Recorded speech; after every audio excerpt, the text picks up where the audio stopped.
New story right now. And you in the comments, tell us what you think. My name is Edward Carter.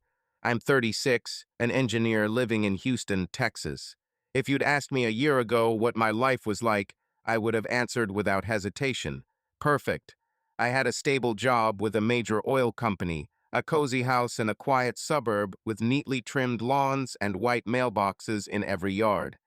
In the evenings, I liked to sit on the porch with a cup of coffee and listen to the cicadas calling to each other under the stars. I had a loving wife, Megan. We met in college, where she was studying to be an interior designer. Her laughter could be heard 100 yards away, infectious, ringing like a spring brook.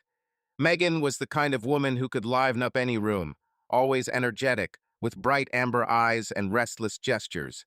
She loved evenings by the fireplace, loud music in the kitchen, and spontaneous trips without a plan, all of which diluted my measured, almost pedantic nature.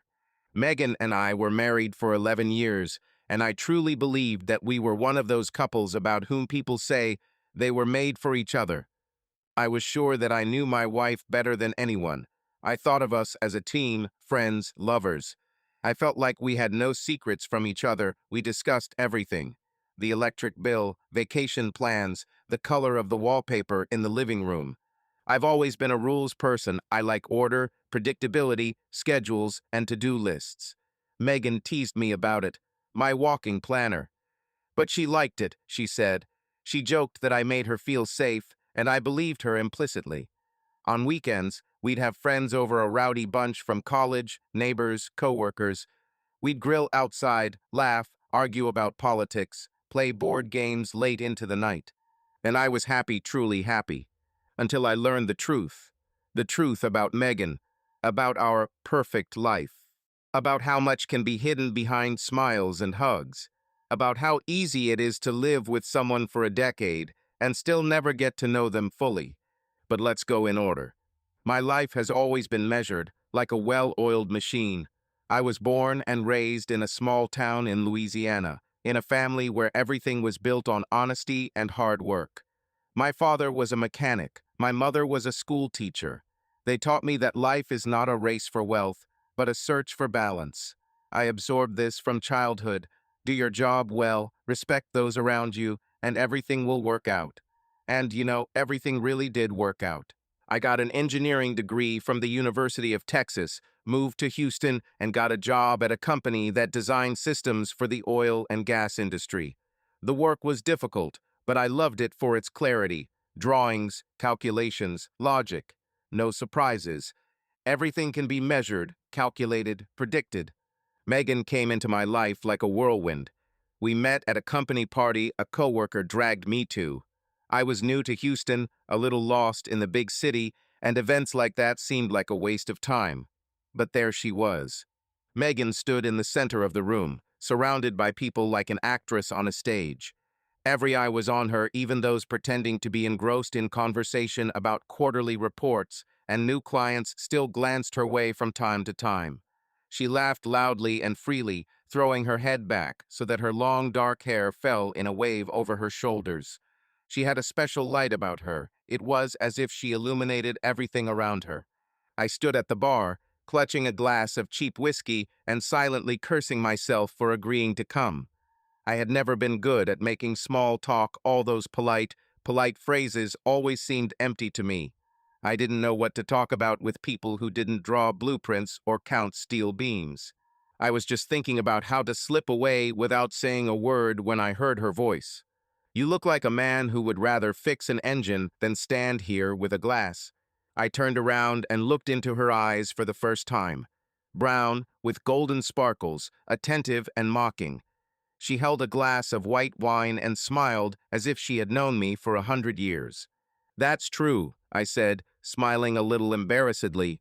"I didn't really want to come here." "Well, then you're lucky I came to save you." She laughed and took my arm as if we were old friends. "Come on, I'll introduce you to normal people." Before I could answer, she had already pulled me away from the bar. Her hand was warm and confident. With her, I suddenly stopped feeling like a stranger among all these strange faces and expensive suits. We talked about everything and nothing. She talked about her projects, how she could turn an empty box into a dream home, how she chose fabric for curtains so that the light would fall on the walls in the right shade. She was fascinated by every little thing, and she knew how to infect others with this passion. I listened to her, and it seemed to me that in this noisy room full of other people's voices, only her laughter was heard. That evening, for the first time, I felt something I couldn't count or write down on a chart, a light, sigh-like, strange, warm feeling that this woman could be everything. And I allowed myself to believe that she would be everything. We started dating, and a year later I proposed to her. Megan was the one who knew how to fill life with colors. She worked as an HR director in a large construction corporation and had the gift of finding a common language with anyone. Our friends often joked that I was lucky to have such a wife. Smart, beautiful, energetic. I knew it myself. Megan was the center of our world. She organized parties, planned our vacations, and chose which restaurant we would visit on the weekend. I never objected. I liked that she took everything into her own hands.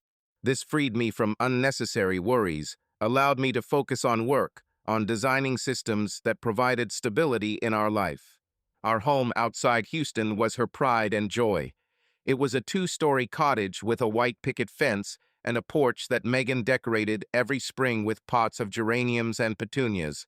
She considered the lawn her green canvas, every corner measured, every bush trimmed.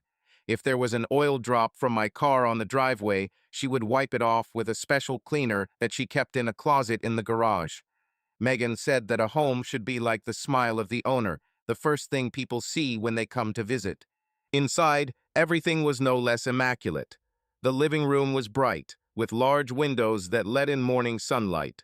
On the floor was a soft wool rug she'd brought back from a trip to Santa Fe. The shelves were filled with books and antiques, each with a story that Megan loved to retell, as if reliving the moment of purchase. I would often return from work late at night to find her at her next project, sitting on the floor among fabric samples and design magazines, cutting things out, marking things with a pencil. She was always fascinated by everything at once, and this was her special talent, turning the mundane into beauty, giving details meaning. On weekends, our house would be filled with laughter and voices. Megan was a real hostess. She would greet guests at the door with a glass of wine in hand, hug everyone, ask questions in such a way that people would immediately open up, forgetting about awkwardness. No one felt out of place. She did it naturally. I helped cook. I cut vegetables, peeled potatoes, and watched the grill. But she was always the main dish. People came not to us, to her. She knew who had quarreled with whom and how to reconcile them over dinner, who was tired and who needed another glass of wine and a listen to their complaints. She was the gray cardinal of these meetings, only not gray, but bright, sunny. I loved watching her. Sometimes I wouldn't even join in the conversations, just sit and watch her lean across the table, laugh, pour wine, clap someone on the shoulder. I like to think that all of this was part of me, too. That this house, this table, this laughter were proof that I was doing something right. Sometimes friends stayed late. When the last guest left, and it was quiet again outside the door, Megan would sit tiredly on my lap right there on the porch, put her arms around my neck and whisper, "Are you happy?" I always answered the same thing. I am the happiest man in the world. I really thought so. I thought so back then. Our life seemed perfect. We rarely argued. Megan was able to navigate rough edges so easily that I forgot that I had been angry just a minute before. I, a person who is used to logic, precision, and schedules, sometimes could not understand her ease. I was irritated when she left dirty dishes in the sink, when she did not close the pantry door tightly, or when she forgot to pay the electric bill. Something clicked inside me, as if a cog in a machine was moving incorrectly. But as soon as I started to grumble, Megan laughed her carefree laugh, came closer, hugged me around the neck, and kissed my temple. "Ed, life is too short to worry about dirty dishes." And I gave in. Because she was right. Because in those seconds I understood that I didn't want to waste my life on petty grievances. When next to her, everything seemed brighter, easier, warmer. Megan wasn't just my wife, she was my best friend, my compass. We would sit for hours on our veranda with mugs of tea or glasses of wine and talk about everything. The books we read as children, the countries we'd like to visit, what it would be like to be 60. These conversations were like a ritual for us, a little haven in the middle of the hustle and bustle. She dreamed of a cottage by the lake, small, white, with a wooden veranda and a wrought iron bench under an old maple. She wanted the morning to begin with a smell of freshly brewed coffee and the sound of waves, and the evenings with long conversations under a blanket. I listened to her and saw this place so clearly, as if I had already drawn a plan for it. A pier that I would build myself, an old boat on which we would go out to the middle of the lake just to listen to the silence. "I'll learn to fish," she laughed, poking me in the side with her elbow. "Or at least sit next to you and not bother you." "You'll start chatting anyway," I said, "and scare away all the fish." "That's great," she replied. "At least we'll be able to chat." These conversations seemed to me proof that everything was right, that we were moving somewhere together, that a common tomorrow awaited us. I believed her. I believed in us. I believed that we had no secrets. Although maybe, sitting on the veranda under the stars, listening to Megan dream about our old age, I should have noticed something in her voice. A slight pause, a barely audible undertone. But who listens to pauses when you're so sure that only happiness lies ahead? Our everyday life was also filled with rituals. In the mornings, I made coffee strong, without sugar, just the way Megan liked it. She would come out of the bedroom, still sleepy, in a long t-shirt, and hug me from behind while I stood at the stove. "You're my hero, Ed," she would whisper, and I would feel the warmth spreading across my chest. In the evenings, if there were no guests, we would watch old movies or read. Megan loved detective stories, and I preferred science fiction, but we always found a compromise. Sometimes she would fall asleep on my shoulder, and I would look at her, thinking that this was happiness. Megan's job required her to travel frequently. She went to conferences, to meetings with contractors, sometimes staying late for negotiations. I never asked unnecessary questions. She was a professional, and I trusted her.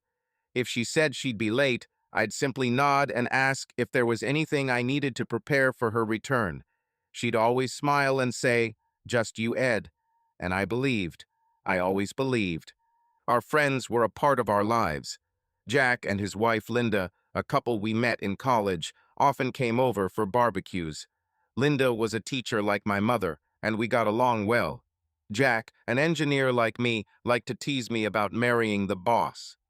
Then there were Sarah and Mike, our neighbors who had moved to Houston from Oregon. Sarah worked in a gallery, and her stories about contemporary art always delighted Megan. Mike was a programmer, a bit reserved, but with a great sense of humor that came out after a few glasses of wine. We were a tight-knit group, and I never felt lonely. We had Megan, our home, our life. Sometimes I would look at her and think, how did I get so lucky? She wasn't just beautiful, she had an energy that was infectious to everyone around her. She could convince anyone of anything.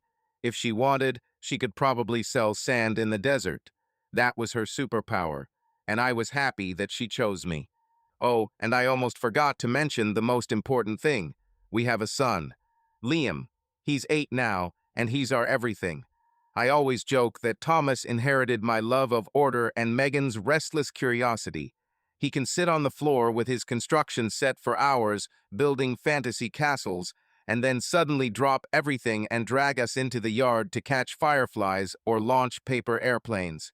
Megan called him her little buddy, and he was always there for her, helping her bake cookies, picking out new pillows for the couch with her, going to flea markets with her to find more treasures.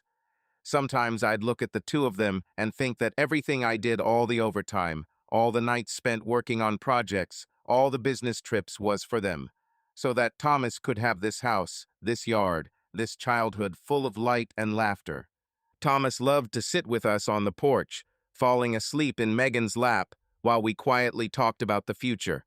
It felt like we had everything, absolutely everything, and nothing could change that. But there were things in that picture-perfect landscape I didn't notice, or didn't want to notice. Little details I brushed aside, chalking it up to fatigue or my own inattention. Sometimes Megan would return from trips a little more distant than usual. Sometimes her phone would ring late at night, and she'd go into another room to answer it. I didn't pay attention. I trusted her. I loved her, and I was blind. Our 11th year of marriage began like the previous ones. We were planning a trip to Italy. Megan had always dreamed of seeing Florence. I was saving up to surprise her with a room in a historic hotel overlooking the Arno. I imagined us walking the narrow streets, drinking wine and laughing. I thought it would be another adventure that would strengthen our bond. Little did I know, everything was already falling apart. On the day everything changed, nothing foreshadowed trouble. It was an ordinary evening, a Friday. Megan was late at work, and I decided to cook dinner. I chopped vegetables for a salad, put on an old Tom Waits album. She loved his husky voice. I was waiting for her, as always, with a glass of wine and a stupid smile on my face. But when she walked in, I immediately felt something was wrong. Her smile was forced, her eyes avoided mine. She said that she was tired, that it had been a hard day. I nodded, as usual, and offered to pour her wine. She refused. It was the first time in many years. I didn't ask. I thought she was just tired. I always thought that. But that night, after she fell asleep, her phone lit up on the nightstand. A message. I never checked her phone, it wasn't my style. But something in that moment made me pick it up. Maybe intuition, maybe fate. I entered the password, our wedding date. The screen lit up, and I saw the truth, the one I hadn't noticed for so long. That night, when I first saw the message on her phone, my world didn't end. There was no thunder or lightning or sudden realization that everything I believed was a lie. Instead, there was a crack, a thin, almost imperceptible crack, but one that now haunts me.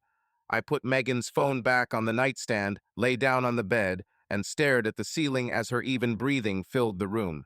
The message was from an unknown number, no name. Tomorrow at 7, as usual. Nothing criminal, nothing obvious.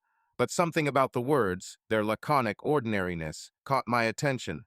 I tried to convince myself that this was a work message.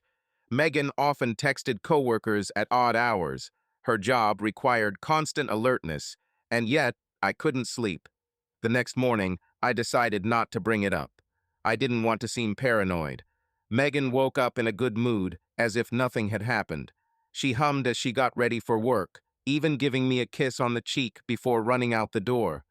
"Don't forget to have dinner at Sarah's on Saturday," she called out as she got into the car. I nodded, standing on the porch with a mug of coffee, and wondered if maybe I'd imagined it. Maybe I'd been working myself up because I was tired. Work had been stressful lately. A new oil rig upgrade project had been keeping me busy with calculations, and I often came home feeling drained. Maybe it was me. But the crack was already there, and it began to grow. Tell us about yourself, where are you from, and what interesting experiences have you or your friends had? A couple of days later, I went to the supermarket to get groceries. Megan asked me to pick up her car for a car wash because she didn't have time. I got into her white Lexus, inhaled the familiar scent of her perfume mixed with the leather seats, and suddenly noticed something shiny under the passenger seat. I leaned over, reached in, and pulled out a small velvet box. Inside were men's cufflinks, silver, with an engraved pattern that looked like intertwined lines. I turned them over in my hands, frowning. Cufflinks. I never wore anything like that. My shirts always had regular buttons, and Megan knew it. She even joked once that I was too plain a guy for such accessories. I put the box on the seat and drove to the car wash, but my thoughts were already circling like flies around a lamp. Was it a gift? Had she bought them for one of her coworkers, or for me, but forgotten to give them? I tried to find a logical explanation, but something inside me, the same voice I was trying to drown out, was whispering, "Ed, you know that's not true." That evening, when Megan got home, I decided to ask. She was sitting in the kitchen, scrolling through something on her tablet while I heated up dinner.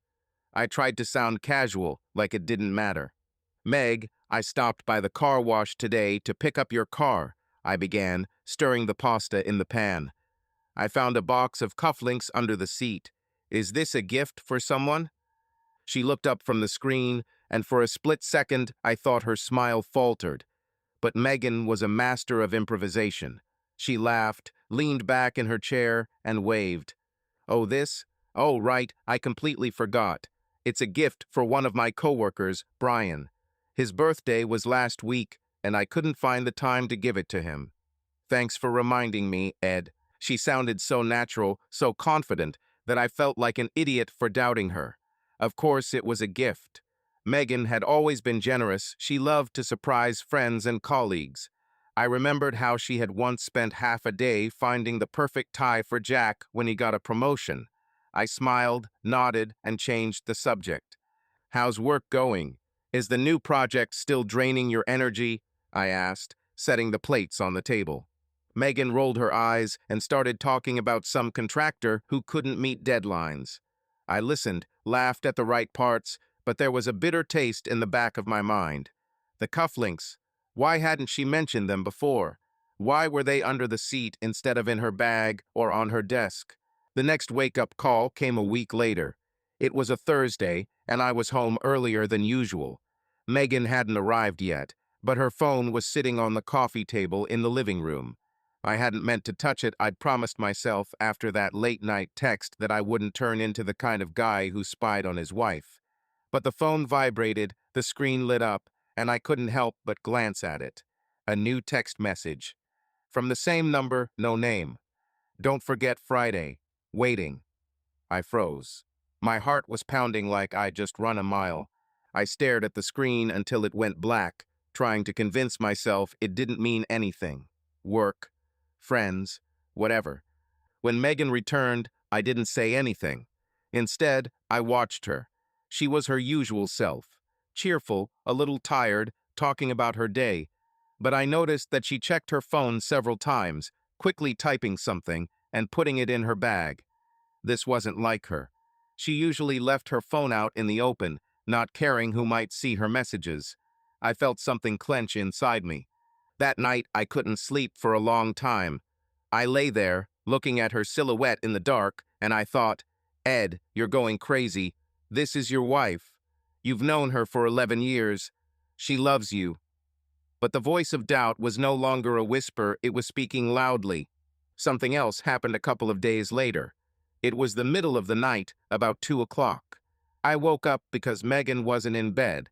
At first, I thought she'd gone to get water or the bathroom, but then I heard her voice, muffled but clear. She was talking on the phone, locked in the bathroom. I stood up, trying not to make any noise, and went to the door. Through the thin crack, I made out the words, "Not now, I can't talk. Yes, I know. Tomorrow." And then a man's voice, low but unintelligible. My heart started pounding so hard, I thought it would jump out of my chest. I took a step back, but at that moment the floorboard creaked beneath me. Megan immediately fell silent. A second later, the door opened and she came out, holding the phone in her hand. Her eyes met mine, and I saw something in them I hadn't noticed before. Not fear, not guilt. Irritation. "Are you eavesdropping?" she snapped, crossing her arms over her chest. Her tone was sharp, almost accusing. I was at a loss. I didn't know what to say. I didn't want to look guilty, but for some reason I felt that way. "I woke up, you were gone. I thought something happened," I muttered, trying not to look her in the eyes. Megan sighed, her face softening.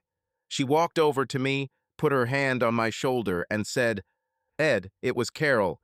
She's depressed again. You know how she can call in the middle of the night. I'm sorry, I didn't mean to wake you." Carol, a friend of hers from years ago. I knew Carol was having problems. Megan had told me more than once that Carol would call her to vent. But a man's voice? I was sure I'd heard it. Or was it just my imagination? I nodded, muttered something like, "It's okay," and went back to bed. Megan lay down next to me, but I felt like there was an invisible wall between us. The next day, I tried to act like normal. I went to work, had a meeting, and checked the blueprints. But my thoughts kept returning to Megan, to the cufflinks, to the late-night call, to the text. I was mad at myself for not being able to just ask. But how could I ask? "Meg, are you cheating on me?" It would sound ridiculous. She would laugh, hug me, and tell me I was making it up. And I probably would have believed it, because I wanted to believe it. By Saturday, I had almost convinced myself that everything was okay. We were going to dinner at Sarah and Mike's, our neighbors. Megan was in a great mood, picking out a dress, joking that I should wear my party shirt. In the car on the way to their house, she took my hand and said, "Ed, I'm so glad we're together. You're my best choice." I looked at her smile, and felt my doubts recede. She was here, next to me. She loved me. Everything was as it had always been. But that night, for the first time, I noticed how often she checked her phone. She smiled, laughed at Mike's jokes, but every now and then her hand would reach for her bag to look at the screen. And every time she did, I felt the crack in my heart grow wider. I had never considered myself a person capable of desperate actions. My life had been built on logic, on calculations, on the belief that everything could be planned if you approached it wisely. But the last few weeks had turned everything upside down. Cufflinks, late-night calls, Megan's evasive answers, it all felt like sand slowly, but surely seeping through my fingers, eroding the foundation on which my life stood. I tried to convince myself that everything was fine, that I was just tired, that my imagination was running wild. But that voice inside, the one I had so carefully suppressed, was now screaming at the top of its lungs. "Edward, you know the truth. You're just afraid to see it." I couldn't live in this limbo of trust and paranoia any longer. I needed answers. Real ones, not sugar-coated, not filtered through Megan's smile or her easy excuses. So one night, sitting in my office at my laptop, I did something I never would have thought possible a month ago. I Googled Private Investigator Houston. It was a step too far. It was an admission that I didn't trust my wife anymore. And damn, it was humiliating. I came across the website of one David Crow, a private detective with 20 years of experience. His page looked like something out of an old detective movie. A black and white photo of a man in a hat, promises of discreetness and results, a few testimonials from anonymous clients. I hesitated. My fingers hovered over the keyboard, and the question swirled in my head. "Ed, are you really ready for this? Do you really want to know?" But then I remembered her phone, lit up in the night. Remembered the man's voice behind the bathroom door. Remembered the cufflinks she'd explained so easily. And I dialed the number. Crow was not what I expected. I had pictured someone from a film noir, tired, smoking a cigarette, with a cynical look in his eyes. But David was an ordinary man in his 50s, with light gray hair and a calm voice that was more suited to a schoolteacher than a detective. We met at a cafe on the outskirts of town. I insisted on a place where no one knew us.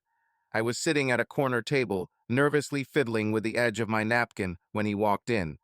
He was wearing a plain polo shirt and jeans, carrying a battered leather briefcase. He ordered a black coffee and got straight to the point. "Mr. Carter, I understand how difficult it was for you to take this step," he said, looking me straight in the eye. "Let's discuss what you want to know and how I can help you." I told him everything, about the cufflinks, about late-night calls, about the messages that had been bothering me. I spoke haltingly, pausing every now and then to make sure no one in the cafe was listening. Crow listened silently, making notes in a small notebook. When I finished, he leaned back in his chair and asked, "Are you sure you want to know the truth? Sometimes it turns out to be harder than you expect." I swallowed. My throat was dry, even though I had already drunk 2 glasses of water. Do I want to know? Do I want to destroy the illusion I had lived in for 11 years? But I couldn't stop anymore.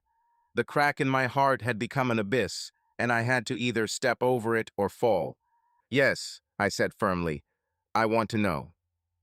Crow nodded, as if he expected this answer. He explained how it would work: surveillance, photos, and report. No illegal methods, no hacking tricks. Just surveillance. He named a price, and I winced. It was a lot, but I was willing to pay. I signed the contract, handed over the advance, and left the cafe feeling like I had just sold a part of my soul. The next few days were excruciating. I lived in some weird bubble where everything looked normal, but nothing felt the same. Megan was the same. smiling, joking, planning our next dinner with friends. She even suggested we go to Galveston for the weekend, just to chill out together. I agreed, even though my insides were clenching at the thought of waiting for Crow's report. I watched her over dinner as she talked about a new project at work, trying to find any hint of deception in her face. But she was perfect, as always. Every night I checked my email, expecting a text from Crow. I lay awake, tossing and turning, imagining what he would find. My fantasies ranged from the mundane, nothing suspicious, to the absurd, where Megan was secretly meeting some millionaire in a penthouse. But most often, I imagined it was all a mistake. That Crow would write, "Your wife is innocent, Mr. Carter. This is just a misunderstanding." I clung to that hope like a drowning man to a straw. I wanted to believe that Megan was who I thought she was, that she was mine, that she loved me as much as I loved her. The report arrived 10 days later. I was at work when my phone vibrated, notifying me of a new email. I closed the office door, sat down at my desk, and opened the file Crow had sent me in an encrypted archive. My hand shook as I typed in the password. First came the text, dry and businesslike, like a manual for a home appliance.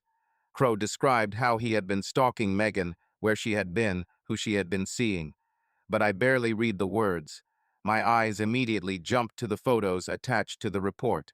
The first photo was a punch to the gut. My Megan, was sitting across from a man in a restaurant. They were laughing, her hand on his wrist. I zoomed in, trying to make out the man's face. And when I realized who it was, the world around me froze. Brian Hales, my best friend since childhood. The man I grew up with in Louisiana. The man I shared secrets with. The man I got drunk with at bars after prom. The Brian who was my best man at my wedding. The Brian who came to our house, played with our son Liam when Megan and I went away for the weekend. The Brian who knew everything about me, my fears, my dreams, my weaknesses. And now he sat across from my wife, holding her hand. I flipped through the photos, and each one was worse than the last. Here they were, leaving a restaurant, Megan pressed against him, her head on his shoulder. Here they were, walking toward a hotel small but expensive in downtown Houston. Here they were, entering a room, and the door closing behind them. Crow wrote that this was not a one-off. He tracked them down twice more in 2 weeks. Each time, the same scenario. Dinner, laughter, hotel. I sat at my desk, staring at the screen, and I felt something inside me break. This wasn't just a betrayal. This was the destruction of everything I believed in. Megan, the woman I loved more than life itself, was sleeping with my best friend. And Brian, he looked me in the eye, shook my hand, joked around our table, knowing he was doing it behind my back. I remembered him hugging me at our wedding, saying, "Ed, you picked the best one."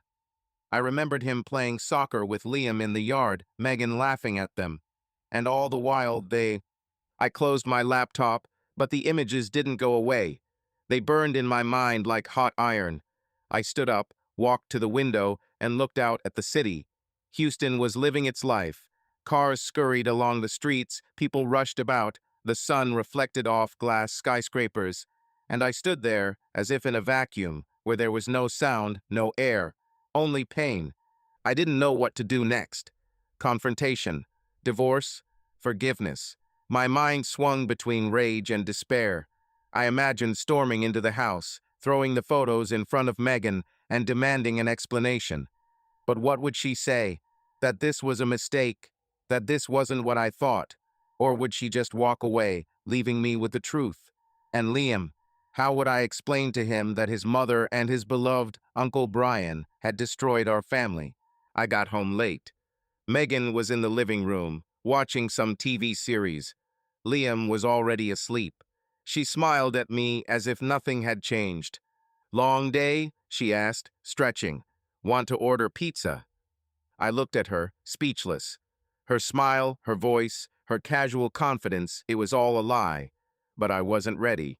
Not today. I mumbled something about being tired and went into the bedroom. I closed the door and sat on the bed, holding my phone. I opened the photos again, as if I hoped they would disappear. But there they were. Megan and Brian. my wife, and my friend. I didn't sleep that night. I lay there, staring at the ceiling, trying to figure out how to live. The crack that had started with the cufflinks was now an abyss, and I knew I would never be able to cross it. I sat in the darkness of our bedroom, clutching my phone so tightly my knuckles were white. The screen was still on, showing the photos that private investigator David Crow had sent me in an encrypted file. Megan, my wife, my love, my life, was sitting in a restaurant, her hand on another man's wrist. She was laughing, her eyes shining, the way they always did when she looked at me or when I thought she was looking at me. But this wasn't just any other man. This was Brian Hales, my best friend, the man with whom I'd shared everything, from my childhood dreams to the most important days of my life. The man who had been my best man at my wedding. The man who knew me better than anyone. And now he was the one who was about to shatter my world. I closed my eyes, but the pictures wouldn't go away. They were seared into my mind. Megan pressed against Brian, her head on his shoulder, their silhouettes disappearing through the hotel room door, their smiles so familiar and yet so foreign. Crow's report was as dry as an accounting spreadsheet. Dates, places, times. They had met more than once, not twice. It was a pattern. Regular dinners, walks, hotels. They had lied to me, both of them, for months, if not years. But the pain of Megan's betrayal was only half of what was tearing me apart inside. The other half was Brian, my brother, my friend, the man I trusted more than myself. Brian and I met when I was 10.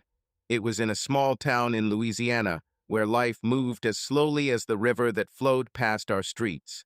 Our dads worked in the same auto shop, fixing pickups, tractors, anything that could break. Brian and I would often hang out there after school while they tinkered with engines. I was a quiet, slightly awkward kid who would rather take apart old radios or build model airplanes than kick a ball around. Brian was like a hurricane, loud, brash, with a smile that could talk anyone into any adventure. He was the one who always found adventure, even where there was none. One of the first stories that connected us happened when we were 12. We found an old boat in the woods, rusty and leaky, abandoned by the river. Brian had this idea of turning it into a pirate ship. I told him it was stupid, of course, because the boat was barely afloat and we didn't know how to fix it. But Brian just laughed and said, "Ed, if we don't try, we'll never know what it's like to be pirates." We spent the entire summer hauling boards we'd stolen from his dad's shed and patches made from old tires. I figured out how to distribute the weight so the boat wouldn't sink, and Brian came up with names for our ship. He called it Black Shark. We finally launched it, and of course it leaked within 5 minutes. We were soaking wet, but Brian laughed like it was the greatest adventure of our lives. I looked at him sitting in the mud on the shore and thought that with him even failure seemed like a victory. Another story I'll never forget happened in high school. We were 15, and Brian talked me into going to a senior party. I was a skinny, bespectacled kid who felt out of place among the girls and the beer. Brian was the star of the show, dancing, joking, flirting with girls who wouldn't even look my way. But when one of the guys, a big football player, started making fun of me for being a nerd, Brian stepped in between us. He didn't fight. He just looked at the guy and said, "Ed's smarter than all of us put together. You better not talk shit unless you want to look like a fool." Everyone laughed, but not at me, at the guy. Later, as we were walking home, I mumbled a thank you, and Brian just slapped me on the back and said, "Ed, you're my brother. I'm always behind you." And I believed him, always. We were inseparable. At 16, we decided we were going to be millionaires. Brian came up with a plan. We would sell homemade fishing rods I had invented to catch fish faster. I spent weeks making prototypes out of bamboo and fishing line, and he went from neighborhood to neighborhood, praising our revolutionary product. We sold exactly 2 rods, both to his aunt, who simply took pity on us. But Brian was undeterred. He said, "Ed, this is just the beginning. You and I are going to build an empire." I laughed, but deep down I believed that with him, anything was possible. When we got to college, our paths diverged a bit. I went to the University of Texas at Austin to study engineering. Brian stayed in Louisiana, choosing business school in New Orleans. But the distance didn't ruin our friendship. Every summer, I'd come home and spend the evenings at a bar, drinking cheap beer and dreaming about the future. He wanted to start his own company. I wanted to design something that would change the world. We promised each other that we'd be at each other's weddings, that we'd be godfathers to each other's children, that we'd always be there for each other. And I thought we would. When I met Megan, Brian was the first person I called. I was on cloud nine, still smelling her perfume on my shirt from that first meeting. "Bri, I'm in love," I said, and he laughed so hard I heard him choke on his beer. "Ed, if you say so, you nerd," he said. He came to Houston a couple of months later to meet her. Megan charmed him, as she charmed everyone. They chatted and laughed, and I looked at them, thinking how lucky I was that my future wife and my best friend got along so well. Brian then said, "Ed, hold on to her. She's special."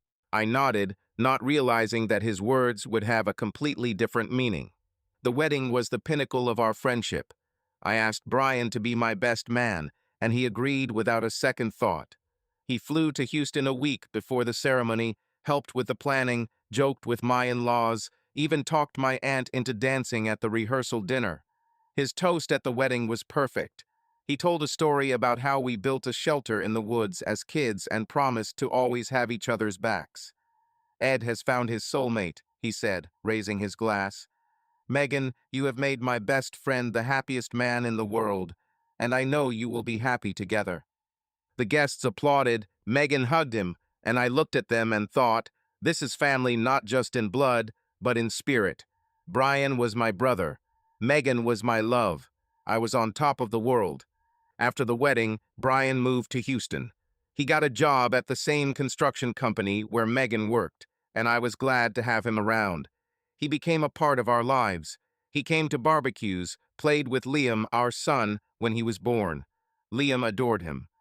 Uncle Brian could build pillow forts, tell pirate stories, and throw a ball in a way that made Liam squeal with delight. I watched them running around the backyard and thought, this is happiness. My family, my friend, all together under one roof. But now, looking at the pictures, I knew it was all a lie. Brian hadn't just betrayed me. He'd destroyed everything that had held us together since childhood. He knew me better than anyone. He knew how much I loved Megan. He knew how much our family meant to me. And all this time, he'd slept with her behind my back. It wasn't just cheating, it was a knife stabbed into my heart by the man I considered a brother. I remembered one night, a couple of months ago. Brian came over for dinner, brought us a bottle of whiskey, which we opened on the porch. We sat and laughed, reminiscing about old times. Megan was especially cheerful, making jokes, pouring us more whiskey, telling us about the time Brian got stuck in the elevator at work. I looked at them and thought how great it was that they got along. How great that my wife and my best friend got along. Now I realized that their common language was not at all what I had imagined. Their laughter, their glances, their light touches, it was all part of their secret, and I was a blind idiot who didn't notice. I flipped through the photos again and again, as if hoping they would disappear. But they were real. Megan is laughing at a restaurant table. Brian with his arm around her waist. Their silhouettes disappear through the door of a hotel room. Crow wrote that this wasn't a one-time encounter. They saw each other regularly, twice a week, sometimes more. They planned it. They lied to me, both of them. And all the while, I trusted them, loved them, considered them my family. I remembered the way Brian had looked me in the eye when we'd shared a glass of whiskey on the porch. The way he'd clapped me on the shoulder and called me brother. The way he'd promised he'd always be there. And I remembered Megan, her smile, her touch, her words. "Ed, you're my best choice." How could they?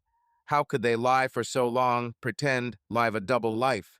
I felt the rage and pain mingle inside me like molten lava, ready to explode. But the worst part was that I didn't know what to do. I couldn't just storm into the living room where Megan was watching her show and throw the photos at her. I couldn't call Brian and ask, "How the hell could you do this?" Because that would mean ruining everything. Our marriage, our family, Liam's life, and I wasn't ready. Not yet. I hid my phone, lay down on my bed, and closed my eyes, but sleep wouldn't come. Instead, I saw their faces, Megan and Brian, their laughter, their lies, and I knew that betrayal isn't just cheating. It's losing everything you believed in. It's the moment you realize the people you loved most were never who you thought they were. It's the moment you're left alone, heartbroken, memories that now feel like poison. I lay in the dark, listening to the silence of the house, trying to figure out how to go on. But there were no answers, only pain and emptiness. I didn't sleep that night after I saw the pictures. They burned in my mind like hot coals, and every attempt to close my eyes only made the pain worse. Megan, my Megan, in Brian's arms. Their laughter, their closeness, their lies, it was like poison, slowly eating away at me. But I didn't storm into the living room screaming, or throw the phone with the evidence in her face, or call Brian to vent my rage. No, I did something I never thought I would do. I kept quiet. I hid the truth deep inside me, like a grenade, ready to explode at the right moment, and I began to prepare. The decision not to make a scene didn't come right away. At first, I was one step away from ruining everything. I imagined storming into the living room where Megan was watching her show, as if nothing had happened, and throwing the photos at her. I saw her face, first the surprise, then the fear, then maybe the tears. I imagined confronting Brian, slapping him in the face, screaming until my throat was hoarse. But then I stopped. I realized that such an outburst wouldn't solve anything. It would only give them an opportunity to justify themselves, to wriggle out of it, to shift the blame onto me. No. If I was going to face this betrayal, I was going to do it on my terms. Coldly, calculated, so that they both felt the same pain that was tearing me apart. I played the loving husband for 3 more weeks. It was the hardest thing I'd ever done. Every morning, I'd get up, make coffee, smile at Megan as she emerged from the bedroom, still sleepy, in her long t-shirt. "Good morning, Ed," she'd say, hugging me from behind, and I'd force myself to respond, "Good morning, honey." Every touch, every look from her was like a knife, but I didn't show it. I laughed at her jokes, discussed her weekend plans, even kissed her on the cheek as she left for yet another work meeting. I knew where she was going. I knew who she was with, and I used that knowledge to prepare. The first thing I did was open a separate bank account. I didn't want Megan to notice, so I tread carefully. We had a joint account where our paychecks went, but I had a small nest egg money. I'd been saving for that surprise in Italy she'd been dreaming about. Now it has become my safety net. I transferred half of it to a new account at a different bank. It wasn't as easy as it sounds. I'd sit in the office after work, checking statements to make sure Megan wouldn't get any notifications. Every click of the keyboard was like walking on thin ice. I was afraid she'd suspect something. But she didn't notice. She was too busy living her double life. The next step was paperwork. I started gathering everything I could possibly need if we ended up getting divorced. Copies of our marriage license, mortgage statements, car titles, insurance records, even our tax returns for the last 5 years. I rented a small safe deposit box at a bank, not the one where we had a joint account, but one across town. I'd drive there late at night when Megan thought I was working late. Inside were copies of Crow's report, the photos, the descriptions, the dates. I made digital copies and uploaded them to an encrypted cloud drive protected by a password Megan would never guess. It wasn't our wedding date, like on her phone. It was Liam's birthday. My son, my only reason for not going crazy. Every night when I came home, I'd look at Megan and try to figure out how she could lie for so long. She was perfect. She smiled, she joked, she cooked dinner as if nothing had changed. She even suggested that we go to Galveston for the weekend, just to relax together. I agreed, even though I was seething inside. We'd walk along the beach, holding hands, and she'd talk about how she wanted to buy a beach house someday. I'd nod and smile, but in my head I'd see pictures of her hand on Brian's wrist, of them silhouetted against the door of a hotel. I'd look at her and think, who are you? Who are you really? The pain that had been tearing me apart was now turning into something else. It was becoming fuel. Every time I saw her smile, every time she touched me, I felt the resolve inside me grow stronger. I was not going to be a victim. I was not going to let them ruin my life and get away with it. I wanted them to feel the consequences. I wanted them to pay. A plan began to form in my head. I didn't want to just get a divorce. Divorce would be too easy. Megan could walk away, start a new life with Brian, and I'd be left with a broken heart and a mountain of child support. No, I wanted them both to face the truth. I wanted them to look me in the eye and realize what they'd done. I began to plot how to make this happen. The confrontation had to be more than just an emotional outburst.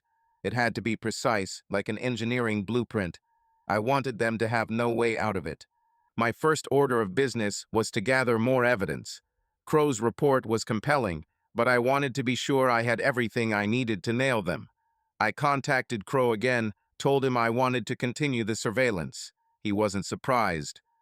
"Mr. Carter," he said in his calm, almost bored voice, "you're not the first person who wants to be 100% sure."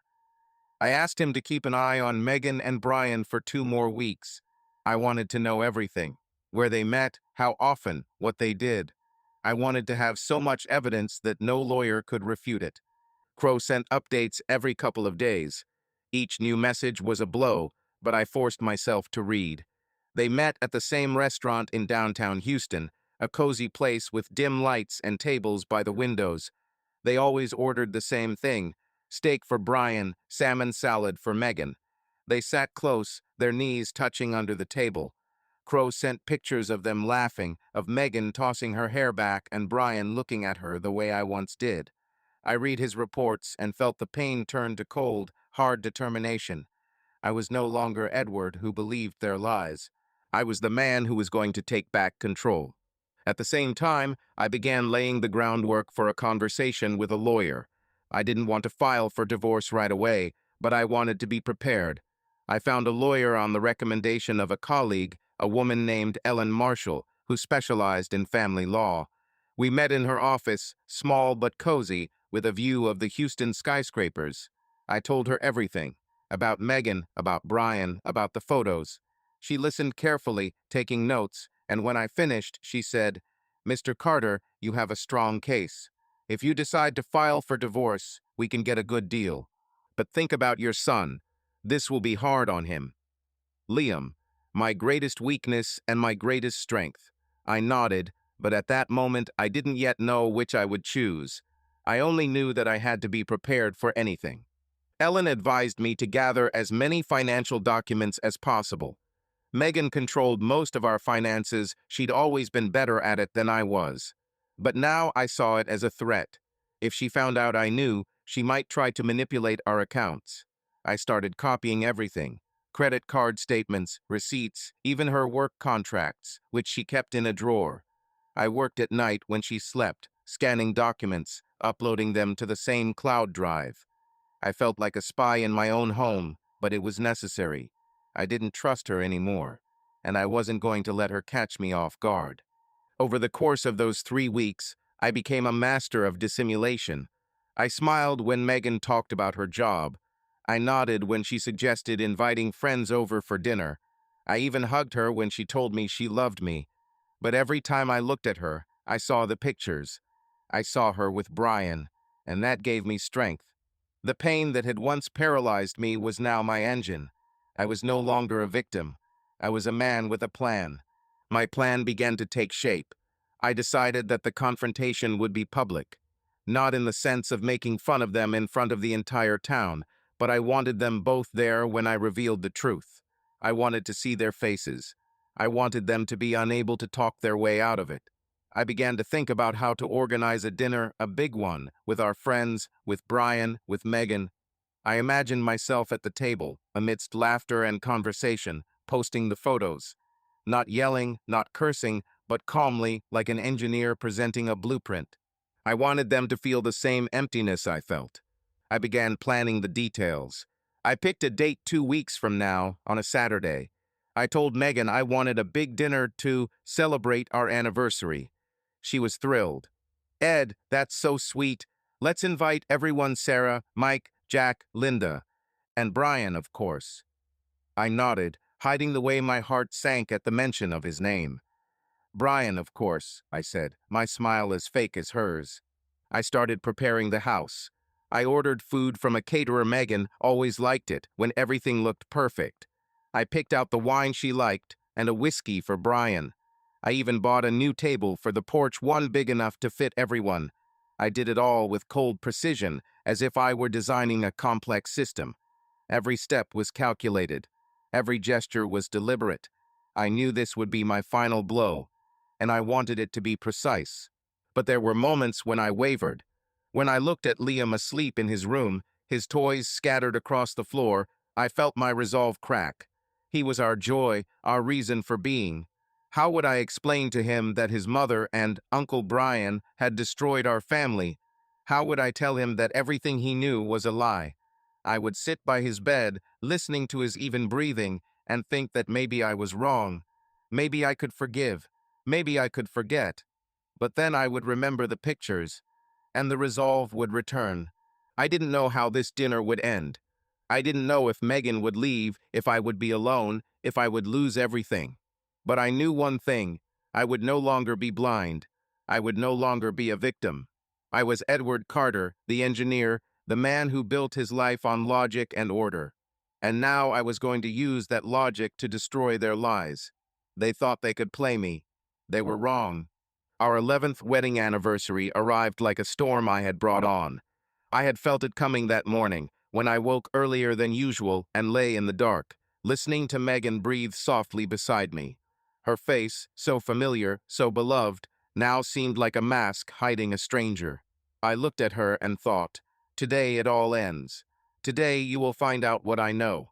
My heart was pounding, but not with fear, with a cold, almost mechanical determination. I had prepared everything. Every step, every gesture, every moment of this night had been planned with a precision that any engineer would envy. I was no longer the blind, trusting Edward Carter. I was a man ready to take back control. I got up, made coffee like I always did, and even smiled when Megan walked into the kitchen, stretching in her long t-shirt. "Ed, are you ready for our big day yet?" she asked, hugging me from behind. Her voice was so light, so sincere, that for a second I almost believed it was all a dream. But I knew the truth. I'd seen the pictures. I'd seen her with Brian, and I nodded, smiling like everything was fine. "Ready, honey. This is going to be unforgettable." She didn't notice the way my eyes darkened. She didn't notice the way my fingers tightened around the mug. She didn't notice, just like she hadn't noticed for all these months, while she'd been lying to me. The party preparations were in full swing. I ordered the food from a caterer. Megan always liked it when everything looked perfect. Salmon with lemon sauce, avocado canapes, cold cuts that Brian adored so much. I chose the wine, her favorite Chardonnay, and a bottle of whiskey for him.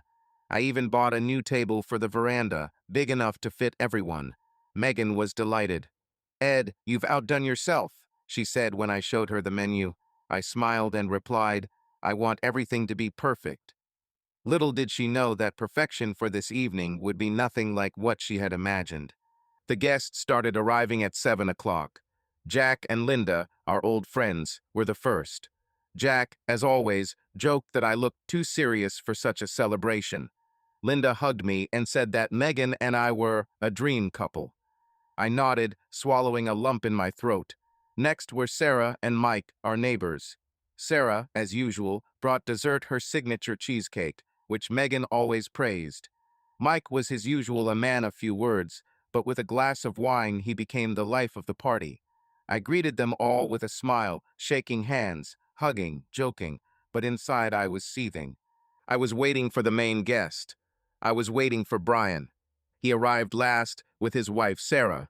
Yes, Brian was married.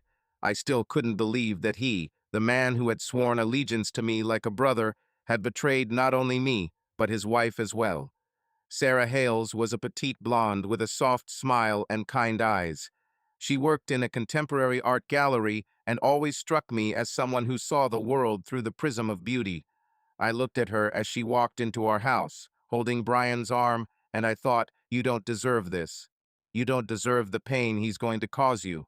But I kept quiet. My plan was more important. Brian looked his usual confident self, with a big smile, like he was the boss of the night. He clapped me on the shoulder, handed me the bottle of whiskey, and said, "Ed, 11 years, you and Megan are legends." I smiled, looking him in the eye, and said, "Thank you, brother. This is going to be a night no one will forget." He didn't notice the way my voice cracked on the word brother. He didn't notice the way my fists clenched in my pockets. He didn't notice, and neither did Megan. The evening began like any other in our house. Guests sat at a large table on the veranda, decorated with fairy lights that Megan had strung up that morning. The light was warm, soft, creating the illusion of coziness.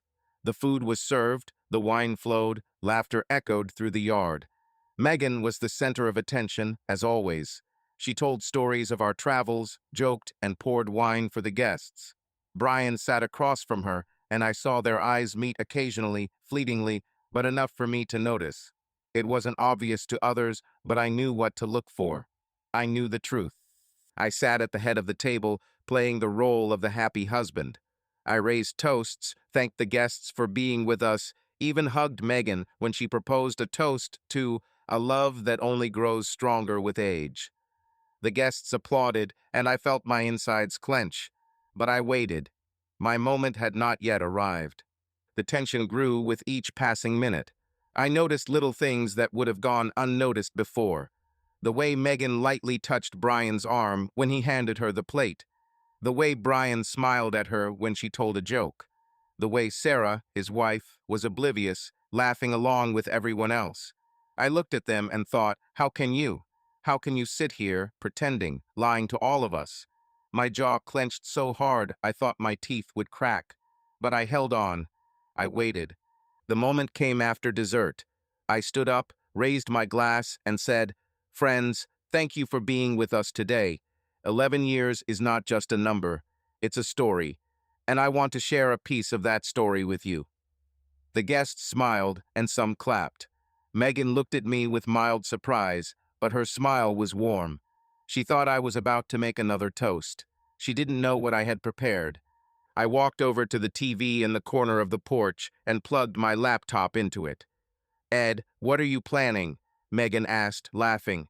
Her voice was light, but I noticed her fingers tightening on the rim of her glass. Brian looked at me, a hint of worry in his eyes. He knew me. He knew I didn't do anything for nothing. But he didn't know what I had prepared. I turned on the slideshow. The first photos appeared on the screen. Megan and I, from the time when I still believed in our love. We were on a beach in Mexico, laughing, holding cocktails. We were in the mountains of Colorado, hugging against a backdrop of snow-capped peaks. The guests were touched, some applauded. Megan was smiling, but her smile was becoming more and more strained. She sensed that something was wrong, and she was right. And then the pictures changed. The first was Megan and Brian in the car. She was in the passenger seat. He was driving, their hands intertwined. The silence on the porch was heavy as lead. I heard someone gasp. The next picture was of them in a restaurant, her hand on his wrist, their faces close, too close. Then they were at the hotel entrance, her head on his shoulder. And finally, they were walking into a room, the door closing behind them. The silence exploded with a scream. Brian's wife, Sarah, jumped up from her chair, her face white. "What the hell is this?" she screamed, her voice shaking with shock and rage. She turned to Brian, her eyes filling with tears. "Is this true? Is this you?" Brian opened his mouth, but no words came out. His teeth were literally chattering. I could hear it even over the noise. He looked at me, then at Megan, then back at me, and there was fear in his eyes. Pure, unadulterated fear. Megan went white as a sheet. She jumped up, her glass falling to the floor, shattering. "Ed, it's not what you think." Her voice was hoarse, almost desperate. She took a step toward me, but I held up a hand, stopping her. "Don't, Megan," I said, and my voice was colder than I expected. "I know everything. I've known for weeks." The guests froze. Jack and Linda looked at us as if we were a scene from a nightmare play. Sarah was sobbing, her hands shaking. She was screaming at Brian. "How could you? How could you do that to her?" Mike tried to calm her down, but she broke away and ran out of the house, slamming the door. Brian finally found the strength to speak. Ed, look, it wasn't. It was a mistake. We didn't mean to. His voice was shaking. He tried to get up, but I looked at him so hard that he sank back into his chair. A mistake? I asked, my voice like a whip. You lied to me for months. You, my best friend, and you, my wife. You think this is a mistake? I turned to Megan. You sat here, smiling, hugging me, telling me you loved me. And then you drove to his place, to his car, to his hotel. And you, Brian, you looked me in the eyes, called me brother. You played with my son, knowing you were sleeping with his mother. This is not a mistake. This is betrayal. Megan was crying, her face wet with tears. Ed, please, let's talk alone. I can explain. But I shook my head. Explain? You explained to me about the cufflinks, about late-night calls, about everything, and I believed you. But now I know the truth. I turned to the guests, who sat stunned. I'm sorry you had to witness this, but I couldn't stay silent any longer. The evening ended in chaos. Sarah left without another word. Brian tried to mumble something, but I wasn't listening. I turned off the TV, closed the laptop, and said, "Go away, both of you." Megan tried to stay, but I gave her a look that silenced her. She left without even taking her bag. Brian followed her, his head down like a beaten dog. When the guests left, I was alone. The house that had been full of laughter that morning was now empty and cold. I sat on the porch, looking at the fairy lights that were still blinking. I felt empty. Not relief, not victory, but emptiness.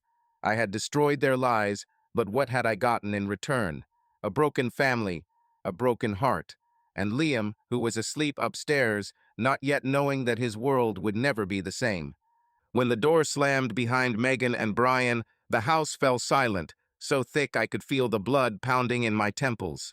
The fairy lights on the porch were still flickering, casting a warm glow on the empty table, littered with leftover food and empty glasses. The guests had left with barely a word, their faces a mix of shock, awkwardness, and pity. I was left alone, standing in the middle of what had once been my home, my sanctuary, my life. But now it was just a house, the walls, the furniture, the memories I no longer wanted to hold on to. I waited for the pain to crush me like a steamroller, but instead I felt something strange, almost frightening release, like I'd lifted a weight I'd been carrying for years, unaware that it was suffocating me. I didn't sleep that night, not because I couldn't, but because I didn't want to. I sat on the porch with the bottle of whiskey Brian had brought as a gift and looked at the stars. Houston rarely gave me clear skies, but tonight they were clear, as if the air itself knew I was starting a new chapter. I didn't drink, I just held the bottle in my hands, rolling it between my palms until the glass felt warm. I thought about Megan, about Brian, about Liam, asleep upstairs, unaware that his world had just ended. I thought about how I'd gotten to this point, from blind love to cold, calculating revenge, and I realized I had no regrets. None. The morning after the anniversary was gray, with heavy clouds hanging over Houston, promising rain. I got up from the porch, my legs numb, and went into the house. Megan wasn't back. I knew she wouldn't be back, not after what I'd done. I saw her face as the photos flashed on the screen. White, her lips trembling, her eyes full of tears and panic. She tried to justify herself, whispering, "Ed, it's not what you think." But her voice was weak, like a child caught stealing. I didn't listen. I didn't want to listen. I'd heard enough of her lies. The first thing I did was call Ellen Marshall, my lawyer. She answered right away, even though it was early.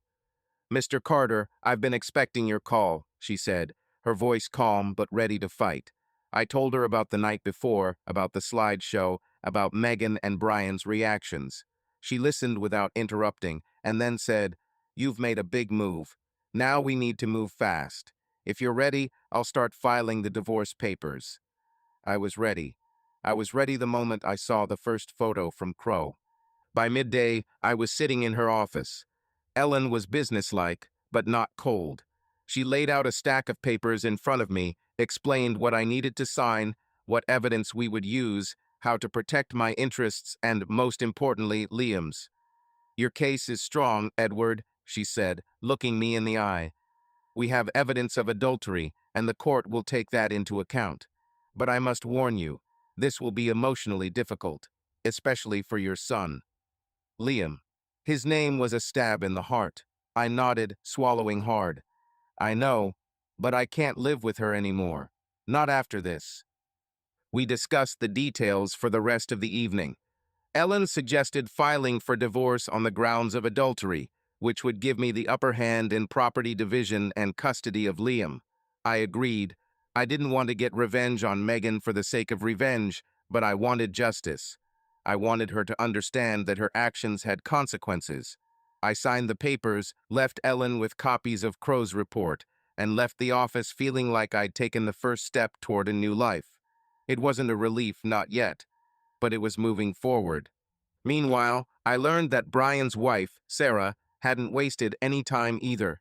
Jack, my coworker, called me that same day, his voice thick with awkwardness. Ed, I heard what happened. Linda saw Sarah this morning. She kicked Brian out.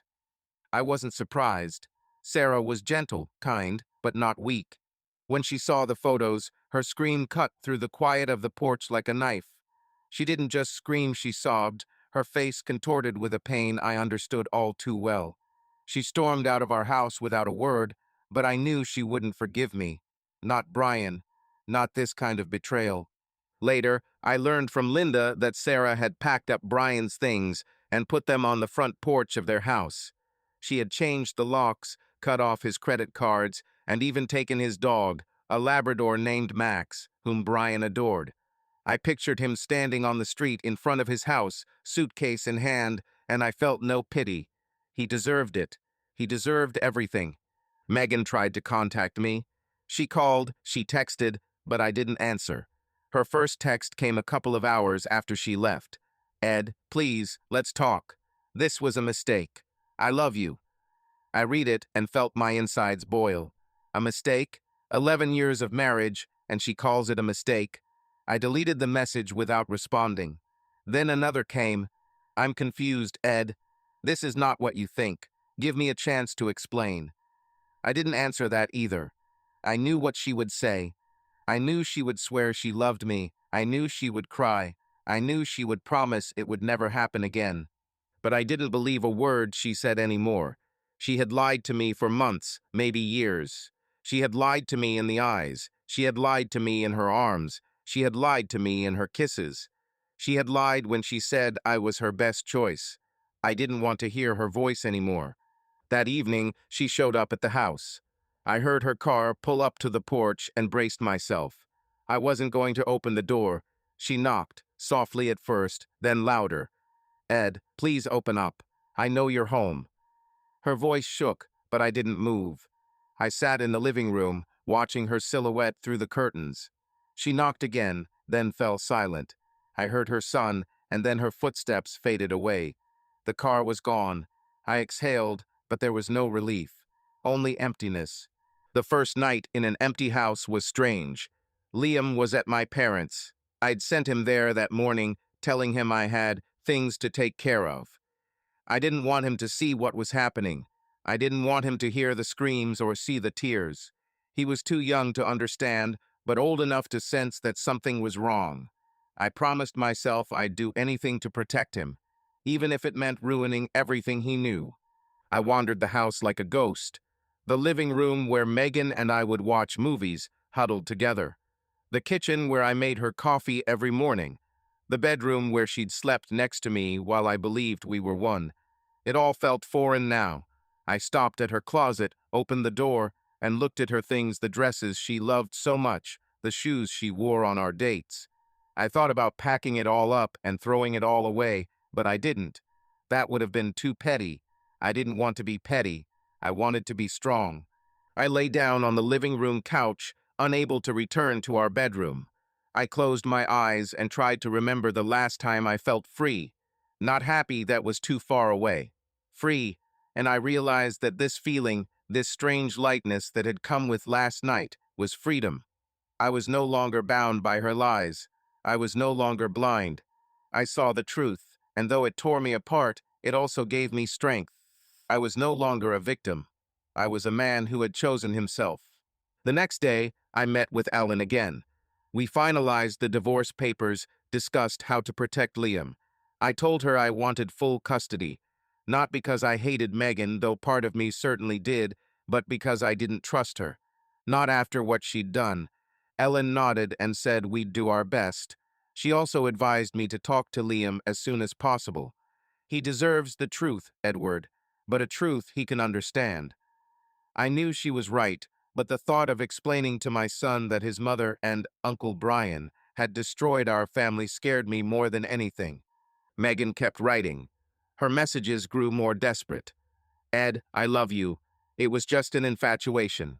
I didn't mean to hurt you. Please give me a chance. For Liam. I read them and felt the rage flaring up all over again. Infatuation. She called it an infatuation. Months of lies, secret meetings, nights in a hotel with my best friend and infatuation.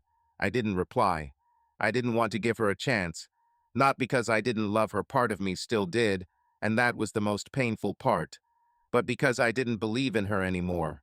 She had broken that trust, and it could never be restored. Sarah called me a couple of days later. Her voice was tired but firm. Ed, I filed for divorce. I can't live with him after this. I said I understood. We talked briefly. She didn't want to go into details, and I didn't push. But I felt a strange connection to her. We'd both been betrayed. We'd both lost people we loved. We were both starting from scratch. A week passed. I lived alone in the house, except for Liam, who had returned from visiting my parents. I hadn't told him about Megan yet. I told him that Mum was away on business, and he believed me. He was used to her frequent absences. But I knew that the time for lies was running out. I had to tell him the truth. Not the whole truth, not about the photos and the hotels, but the truth he could understand. That Mum and Dad would no longer live together, that it wasn't his fault, that I would always be here. I started to notice that the house didn't feel like home anymore. It was just a box filled with memories I wanted to forget. I thought about selling it, starting over somewhere else, maybe in a different city, maybe closer to my parents, so it would be easier for Liam. But I wasn't ready to make those decisions yet. I was just living day by day, step by step. Every night, I'd lie on the couch and stare at the ceiling. I'd think about Megan, about Brian, about how things could have been different. But I didn't feel pain anymore. Not like before.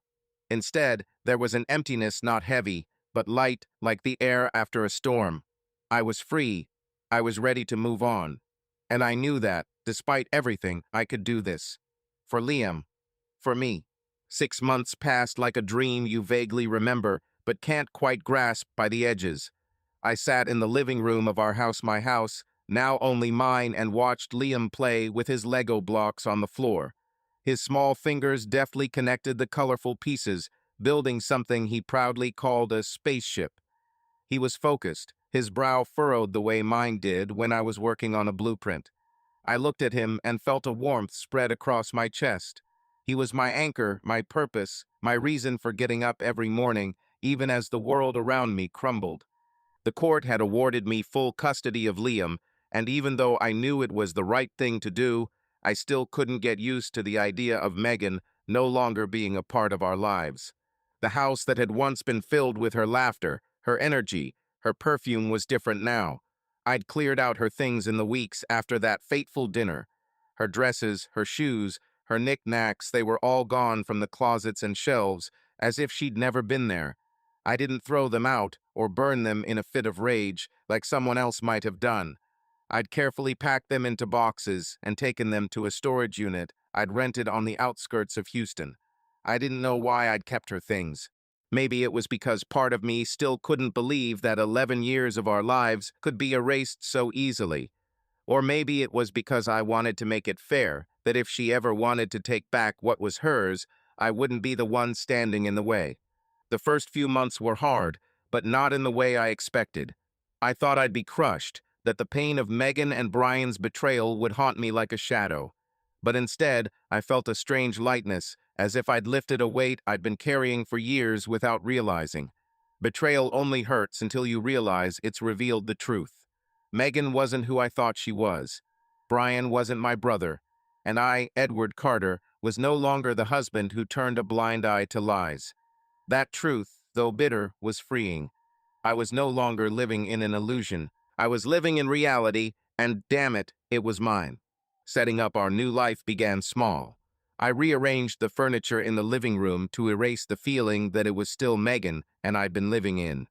The couch we'd used to watch movies on was now by the window, and I moved the TV into another room. I couldn't look at it without thinking about that night when the photos had flashed across the screen. I bought a new coffee table, the simple, woody look that Megan loved. I even repainted the kitchen, a warm gray instead of her favorite cream. Liam helped me, smearing paint on the walls and laughing when I accidentally got it on his nose. Those moments with him were a breath of fresh air. He didn't ask about Megan often, but I knew he missed her. I could see it in his eyes when he looked at the picture of her I'd left in his room. I couldn't take his mother away from him completely, even if she deserved it. I had established a new rhythm of life. In the morning, I got up at 6, made coffee now just for myself, and cooked Liam oatmeal with bananas, his favorite. I drove him to school, then went to work, where drawings and calculations were my salvation. My job at the oil and gas company had always been a place where I felt in my place. Everything there was logical, predictable, under control. I could calculate the load on the platform, predict the behavior of the system, and eliminate any errors. Unlike my personal life, here I was the boss. My colleagues noticed that I had become quieter, but no one pestered me with questions. Only Barbara, our project manager, sometimes cast sympathetic glances at me. She knew about the divorce rumors in the office spread faster than fire, but she never brought it up. I was grateful for that. Liam became my center. I tried to be his mother as well as his father. I learned to braid his hair clumsily, but he laughed and said I was almost a pro. I took him to football games, even though I was never a sports fan. I sat with him in the evening, helping him with his maths homework, and felt proud when he solved the problems faster than I expected. He was smart like me, but with Megan's spark, the same spark that had once trapped me in her trap. I looked at him and thought that despite everything, she had given me the best I had. Liam was my miracle, and I would do anything to make sure he didn't feel abandoned. Megan called a few times after the divorce. The trial was quick. Her lawyer was trying to fight custody, but the evidence Ellen had provided of infidelity was overwhelming. The judge, an older woman with tired eyes, looked at me and said, "Mr. Carter, I can see you'll do anything for your son. Custody is yours." Megan was granted visitation rights, but she rarely used them. She called, texted, drove over sometimes to pick up Liam for the weekend, but he'd come back silent, withdrawn. I didn't ask what they talked about. I didn't want to know. I just hugged him and told him everything would be okay. Brian disappeared from my life. I heard from Jack that he left Houston after Sarah filed for divorce. She never forgave him, and I understood. Sarah was stronger than she looked. She sold their house, changed jobs, and started a new life. We texted occasionally, quick messages, nothing personal, just support. "Hang in there, Ed," she'd write. "You too," I'd reply. We were like two shipwrecked survivors, clinging to the wreckage but still swimming. One day, 6 months after the divorce, I was sitting in the office having lunch when Barbara came up to me. She was a woman in her 40s, with short dark hair and a wicked sense of humor that made her the best manager in our company. She sat down across from me, set her coffee cup on the table, and said, "Ed, you look better." I was surprised. "Better?" I asked, taking a bite of my sandwich. She nodded. "You were like a zombie a few months ago. Now, I don't know, you've got some life in you." I thought about it. She was right. I didn't feel broken anymore. I felt like me, not Megan's husband, not the victim of betrayal, just Edward, a man rebuilding his life. Barbara smiled and said, "You know, the team and I are going to a bar on Friday. Come along. You can leave Liam with your parents." I laughed, the first real laugh in a long time. "Are you trying to talk me into going to a bar? I thought you were against fun." She rolled her eyes. "Ed, I'm against bad blueprints. But fun, you can use that." I agreed, even though I wasn't sure I wanted to. But on Friday, I dropped Liam off at his parents', put on my best shirt, not the one Megan called party, but the new one I'd bought last week, and headed to the bar. It was loud, crowded, but cozy. Barbara and the guys from the team were already there, laughing, drinking beer, talking about work and life. I sat down next to them, ordered a whiskey, and for the first time in a long time, I felt like I was part of something. Not a family, not a couple, but just a person among people. Barbara was right. I needed this. Not just a bar, not just a beer, but a sense that life was going on. That I could laugh, talk, be myself without looking back. She sat next to me, telling me about her trip to New Orleans, and I found myself smiling. Not because she was flirting, she wasn't. She was just Barbara, direct and honest. But because I felt alive. For the first time in 6 months, I wasn't thinking about Megan every second. I was thinking about maybe having a chance. Not at love, not at remarriage, I wasn't ready for that. But in life, a real life, mine. I got home late, but not drunk. I lay down on the couch, I still couldn't sleep in the bedroom, even after all this time, and stared at the ceiling. I thought about Liam, his laugh, his spaceship. I thought about Barbara, her words, how she made me feel like not just a survivor, but a person with a future. I thought about how Megan and Brian's betrayal no longer defined me. It was part of my story, but not my whole story. I stood up, walked to the window, and looked out at Houston at night. The city was living its own life. Cars sped along the highway, skyscraper lights blinked in the darkness, and I realized that I was living too. Not like before, not like with Megan, but I was living. And this life, my new life, was just beginning. A year and 3 months had passed since the night I turned on the slideshow on the porch and shattered the illusion I had lived in for 11 years. Houston had changed, or maybe I had changed, and the city was simply reflecting my new vision. The skyscrapers still sparkled in the sun, the highways hummed, life went on as usual, but I saw it all through different eyes. I was no longer Edward Carter, the engineer blindly in love who believed in the perfect family. I was a man who had gone through betrayal, pain, and emptiness to find himself. And now, standing at the window of Ellen Marshall's attorney's office, I waited to meet Megan, the final point in our story. I knew she would try to take me back. I knew she would cry, promise, lie. But I was ready. I was no longer someone who could be deceived. Ellen's office was the same as the first time I'd walked in, clutching the folder containing Crow's report. The same gray walls, the same view of downtown Houston, the same smell of coffee mingling with a scent of paper. But I felt different. I'd been crushed then, confused, unsure of how to move forward. Now I stood up straight, wearing a shirt I'd picked out myself, regardless of what Megan would say. Ellen sat at her desk, shuffling through paperwork. "Edward, are you sure you want to be here? I can handle this myself," she said, peering at me over the top of her glasses. I nodded. "I want to finish this in person." She smiled just a little and went back to her paperwork. She knew my story. She knew what I'd been through, and she knew I wouldn't back down. The door opened and Megan walked in. I hadn't seen her since she'd come to pick up Liam 3 months ago. She looked different. Her hair, once shiny and perfectly coiffed, was now pulled back into a messy bun. Her face, always radiant with confidence, was tired, with dark circles under her eyes.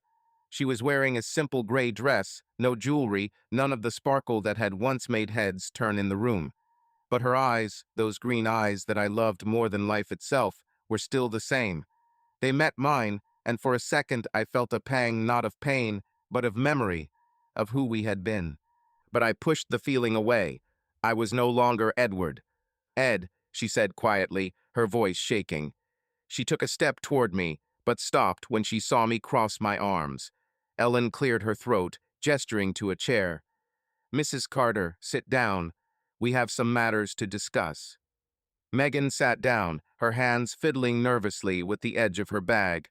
I remained standing by the window, looking at her but giving her no warmth. She didn't deserve it. Ellen started talking about the details, the division of assets, Liam's visitation schedule, the final signatures that would officially finalize our divorce. I was only half listening. I knew it all by heart. Ellen and I had worked through every point, every scenario. I was prepared for any ploy Megan might try, but she didn't argue. She sat silently, staring at the table until Ellen finished. Then she looked up at me. "Ed, can we talk? Alone?" Her voice was almost a whisper. Ellen looked at me, and I nodded. She walked out, closing the door, and we were alone. Megan stood up, her hands shaking, but she tried to keep herself under control. "Ed, I know you hate me, and you're right. I did a terrible thing. But I want you to know that I love you. I always have. What happened with Brian, it was a mistake. I messed up. I was weak. But I want to make it right. For Liam. For us."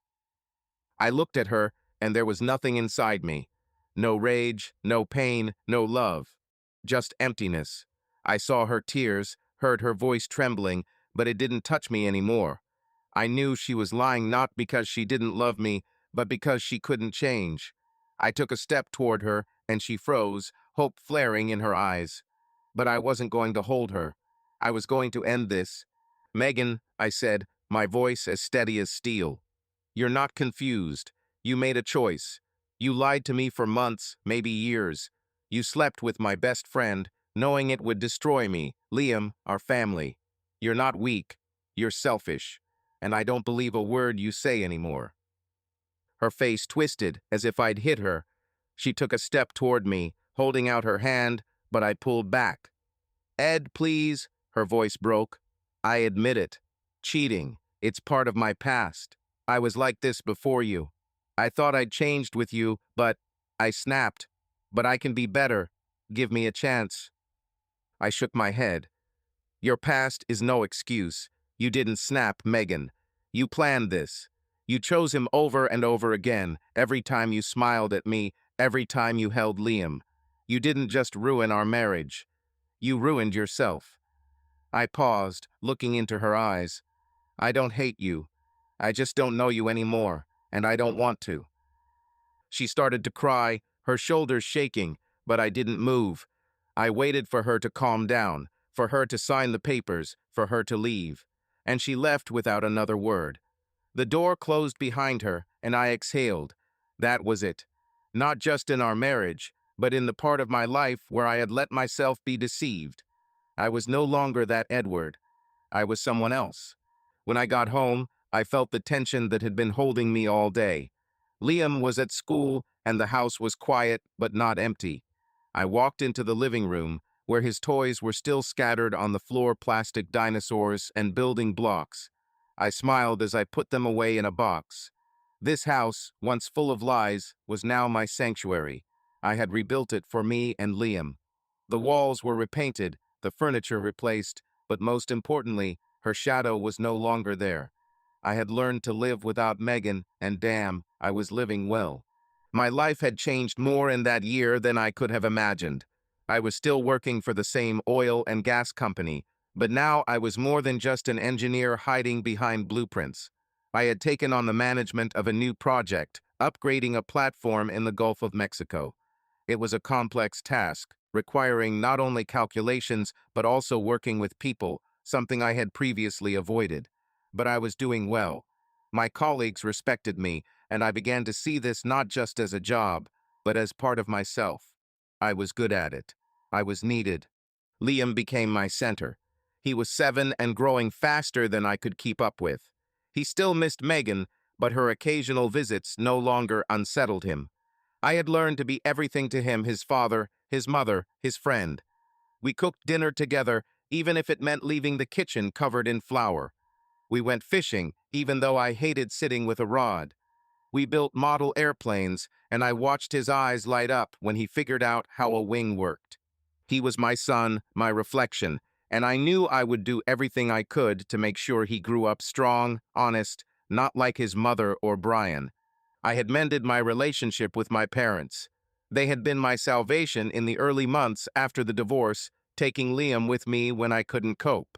We saw each other more often now. I'd visit them in Louisiana on weekends, and Liam loved to tinker around in my father's workshop, just like I had as a child. My mother, always silent but wise, had once said, "Ed, you're stronger than you think. You did it." And I believed her. My friends stayed with me. Jack and Linda, Sarah and Mike, they didn't turn away despite the awkwardness of that night. They supported me, took me out for dinner, and helped me with Liam.